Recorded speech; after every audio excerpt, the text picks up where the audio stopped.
এই হুগলি জেলায় 16 গোস্বামীর মধ্যে এক গোস্বামী রঘুনাথ দাস গোস্বামীর জন্ম হয়েছিল। বাবা ছিল গোবর্ধন দাস, জ্যাঠামশাই ছিল হিরণ্য দাস। তা এই বাবা জ্যাঠা দুজন, এদের এমন জুটি ছিল মা, ঠিক রামের কথা বললে যেমন লক্ষণের কথা এসে যায়, এই যেমন রাম লক্ষণ ভরত শত্রুঘ্ন, দেখবে কেউ যদি মুখস্থ নাও করে রামের পরে কিন্তু লক্ষণ এসে যায়, যদি কেউ নাও মনে রাখে এসে যাবে। কেন? ওদের ভাইয়ে ভাই জুটিটা এইরকম ছিল। তো যাই হোক, এই হিরণ্য দাস আর গোবর্ধন দাস এরা ছিল দুই ভাই। আর এদের দুই ভাইয়ের হিরণ্য দাস সংসার করেনি, গোবর্ধন দাসের সংসারে এই রঘুনাথ দাস জন্ম নিয়েছিল। কিন্তু জানো মা, রঘুনাথ অনেক সাধনার সন্তান, বহু বছর গোবর্ধন দাসের সন্তান ছিল না। অনেকে আছে না মা, একটা সন্তানের জন্য 7 ঠাকুরের কাছে মানত করে, করে কি না? আমি হরিবাসরে দাঁড়িয়ে একটা জায়গার নাম বলে যাব, আমার বিশ্বাস যদি তোমার ভজন সাধন সঠিক হয়, একনিষ্ঠ ভাবে যদি তাকে ডাকতে পারো, একটা জায়গায় গেলে তুমি সন্তান কোলে পাবে। জায়গাটা হলো উত্তরপ্রদেশ, রাধা কুণ্ডের তীর, বৃন্দাবন। যদি সন্তানের জন্য 7 ঠাকুরের কাছে কেঁদেও যদি সন্তান না পাও, আমার বিশ্বাস হরিবাসরে দাঁড়িয়ে আমি গ্যারান্টি দিলাম, চলে যাবে রাধা কুণ্ডের তীরে। আর রাধা কুণ্ডের তীরে বাবা প্রতি বছর স্নান যোগ হয়। ওই স্নান যোগে স্নান করে রাধারানীর কাছে আঁচলটা পেতে আরতি জানাবেন, রাধে তুমি যদি করুণাময়ী হও, তুমি যদি কৃপাময়ী হও, তুমি যদি আমার প্রেমময়ী হও, শুধুমাত্র আমার জন্য নয়, আমার বংশে রাধে তোমার সেবা করবার জন্য আমার বংশে একটা প্রদীপ পাঠিও। এইভাবে যদি কেউ ভিখারির মতো আঁচল পেতে আমার রাধারানীর কাছে চাইতে পারে, আসবেই আসবে বাবা, তার কোল আলো কোলে আমার প্রাণ গোবিন্দ কাউকে পাঠাবে, বিশ্বাস। তো এই রঘুনাথ দাস, এনারই জন্ম হয়েছিল আমার রাধারানীর কাছে রাধাকুণ্ডের তীরে গিয়ে মানত করে। কিন্তু মায়েরা, রাধারানীর পাঠানো সন্তান, সে সন্তান কেমন হবে মা? এই জড় জগতের মতো সন্তান হবে কি গো মা? আমরা তো চাইতে জানি না গো। বললে হবে এখনকার সমাজে একটা নেতাজি হয় না কেন, একটা বিবেকানন্দ হয় না কেন, একটা রবীন্দ্রনাথ হয় না কেন?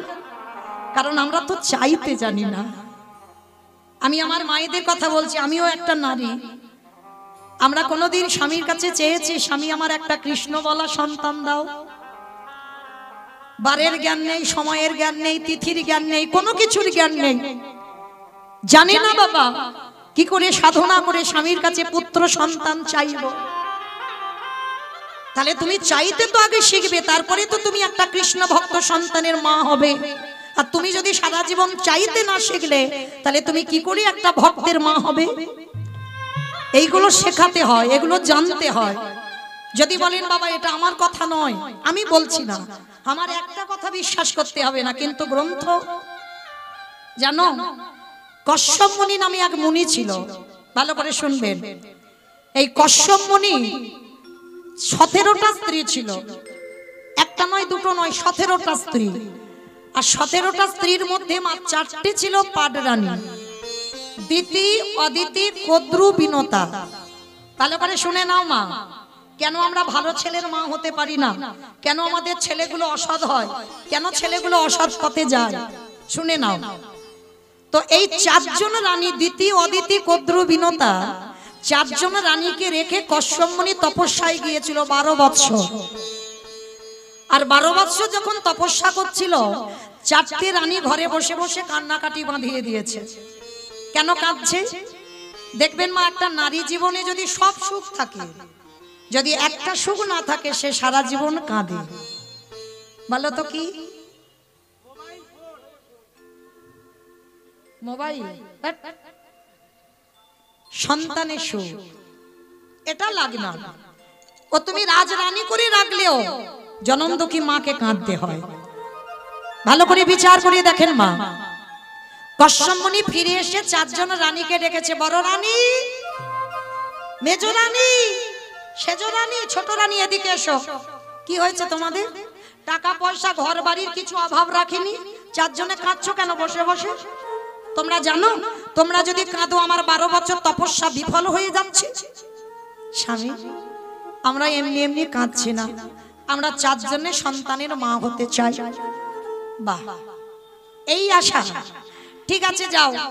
তবে শোনো, আমি তো যোগী পুরুষ, আমি সাধক, আমি কারোর ঔরসজাত সন্তান দিতে পারবো না। আমার আশীর্বাদে তোমরা 4 জনে মা হবে। 4 জন স্নান করে এসেছে। প্রথমে বড় রানীকে ডেকেছে। বড় রানী ছিল অদিতি। ডাক দিয়েছে, বড় রানী এদিকে এসো, বলো তুমি কেমন সন্তান চাও? বড় রানী বলে উঠল, স্বামী সন্তান যদি দিতে হয় আমার এমন সন্তান দিও যে সন্তানের জন্য যেন আমার জগৎ জোড়ার নাম ডাক হয়। যেই না বলেছে জগৎ জোড়ার নাম ডাক হয়, সঙ্গে সঙ্গে কশ্যপ মুনি মাথায় হাত দিয়ে বলল, তথাস্তু। তোমার গর্ভে যারা আসবে তারা সবাই হবে স্বর্গে দেবতা। দেবতাদের মায়ের নাম হলো অদিতি। তাহলে বড় রানী হয়ে গেল। মেজ রানী এদিকে এসো। আমার এক নারী আর এক নারীকে হিংসে করে, এটা বাস্তব, দেখবেন। এইবার মেজ রানীকে যেই না ডেকেছে, মেজ রানীটার নাম হলো দিতি। অদিতি এদিকে এসো। সে তো মা যেন রণচণ্ডী হয়ে আছে, মানে বড় দিদিটা আগে দিয়ে দিয়েছে। বলো অদিতি তোমার কেমন সন্তান চাই? আমি আর কি নেব বলো? তুমি তো বড় দিদিরটা মাথাটা দিয়ে দিলে, আমার ভাগে আর কিছু আছে? আরে বাবা তুমি রাগারাগি করছো কেন? আমি তো বললাম যে যেমন ছেলে চাইবে তাকে তেমন ছেলে দেব। বলো তুমি কেমন চাও? ঠিক আছে, আমার যদি গর্ভে সন্তান দিতে হয় এমন সন্তান দাও যেন বড় দিদির ছেলে থেকে আমার ছেলেরা দ্বিগুণ শক্তিশালী হয়। যেই না কথাটা বলেছে কশ্যপ মুনি চমকে উঠেছে। ওমা, তুমি এক নারীর হিংসায় জর্জরিত হয়ে বলশালী ছেলে চাইছো? হ্যাঁ, আমার ওই রকম ছেলে লাগবে। তথাস্তু, যেমন চেয়েছো আমি তেমন দেব। কথা দিলাম তোমার গর্ভে যারা আসবে সবাই হবে স্বর্গে অসুর। ওই যে মহালয়ের সময় ওই যে অসুরা দেবতাদের ঝগড়াঝাটি দেখো না, এরা অন্য কেউ নয়, সব ভাই ভাই। মাগুলো আলাদা, বাবাগুলো সব একটাই। তাহলে এই জায়গাটা আমার মায়েরা খুব ভালো করে মন দিয়ে শোনো।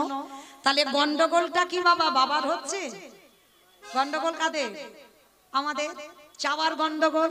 যেরকম চাইবে তুমি তো তেমন ছেলে পাবে। বড়দিদি চাইলো কি আমার নাম যশ হোক, তেমন ছেলে দিল। আর মেজ দিদি চাইলো কি আমার ছেলেরা শক্তিশালী হোক, তেমন চাইলো। এইবার সেজ রানী এমনি তো 3 নম্বর, সে তো রেগে যেন রণচণ্ডীর উপরে হয়ে আছে। মাথার কেশ এলিয়ে দিয়েছে, পরনের বসনটা লুটছে। আর স্বামী কশ্যপ মুনি ডাক দিল, ও সেজ রানী এদিকে এসো, এদিকে এসো। আমার কি যেন নাম বললাম, সে আমি গুলি ফেলেছি। কি বললাম? কদ্রু। বেশ, কদ্রুমা। তাহলে কদ্রুমাকে ডেকেছে। কদ্রুমা তো রণচণ্ডী হয়েছে। বলো কি চাও? আরে বাবা আমি চাইবো কেন, তুমি তো চাইবে। তুমি বললে সন্তানের মা হবে, আমি আর কি করে হব? বড় দিদি ভালো নিয়ে নিল, মেজ দিদি ভালো নিয়ে নিল, আমার ভাগে আর কিছু আছে?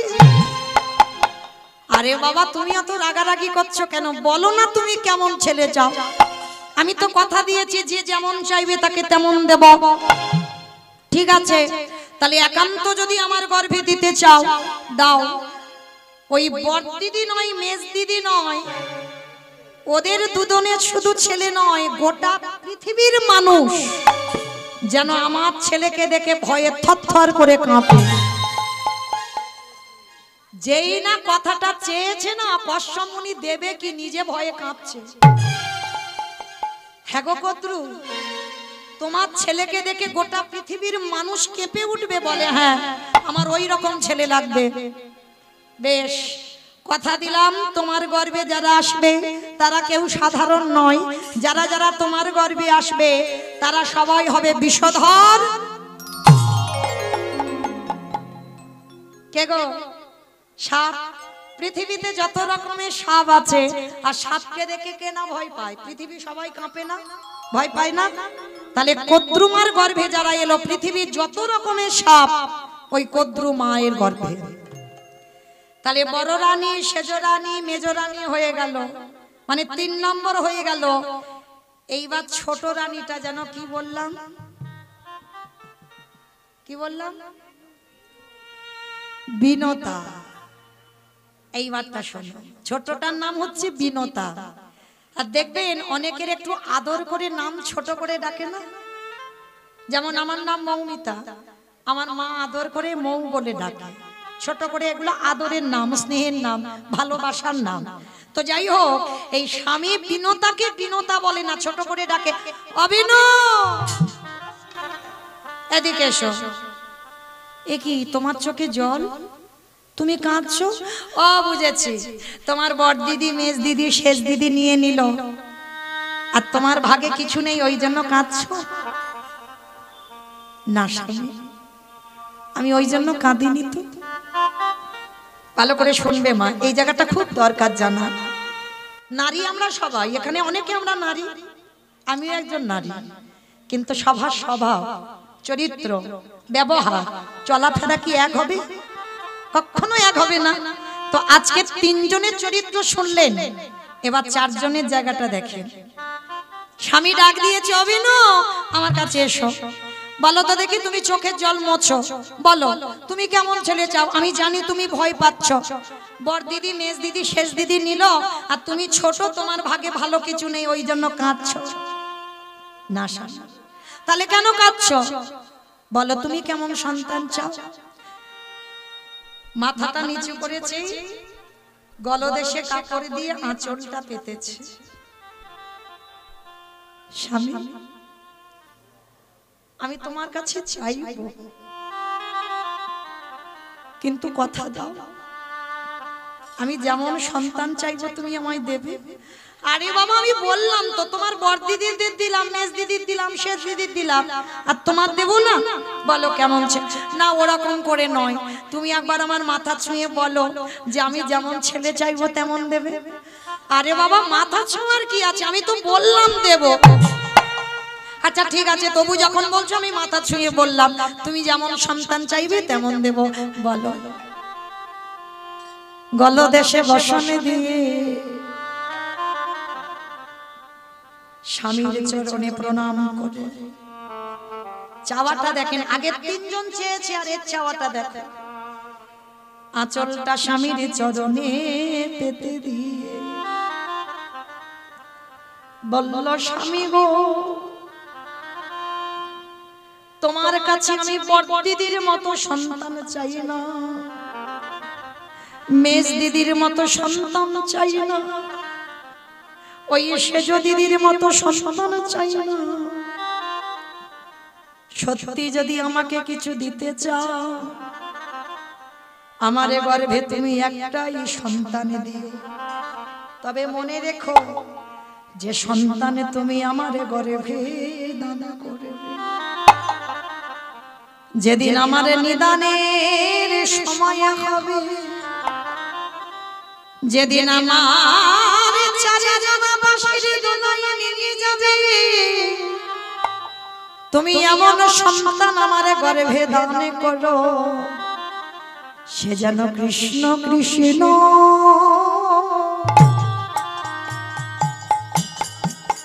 কৃষ্ণ বলে, আমার অন্য কিছু নিতাই গৌর প্রেমানন্দে হরি বল হরি বল হরি বল। ও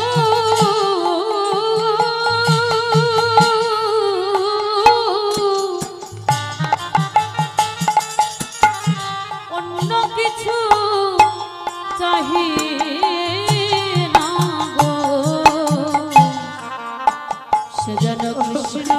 কৃষ্ণ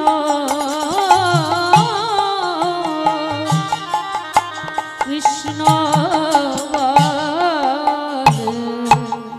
কশ্যপ মুনি বিনুতাকে বুকে ধরে বলল, বিনু গো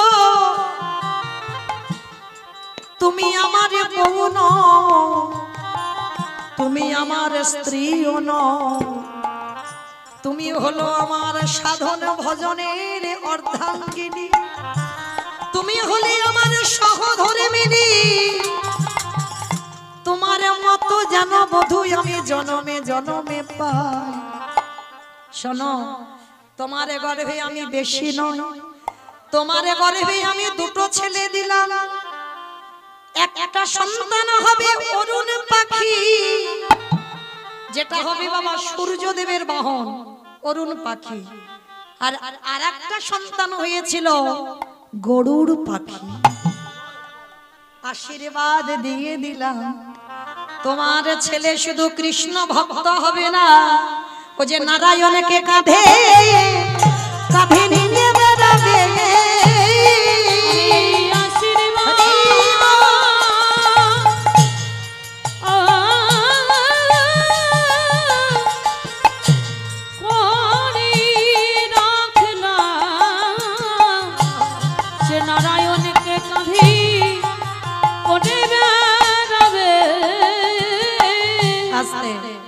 তাহলে যারা যারা মা শুনলেন মন প্রাণ দিয়ে, সত্যি করে বলো তো 10 মাসটা ছেলের কি দরকার আছে? একটা ছেলে যদি ছেলের মতো ছেলে হয়, তবে এই কৃষ্ণ ভক্ত জগতে বড় দুর্লভ। ভগবানের কাছে প্রার্থনা করবে যেন আমার কৃষ্ণ বলা পাখি হয়।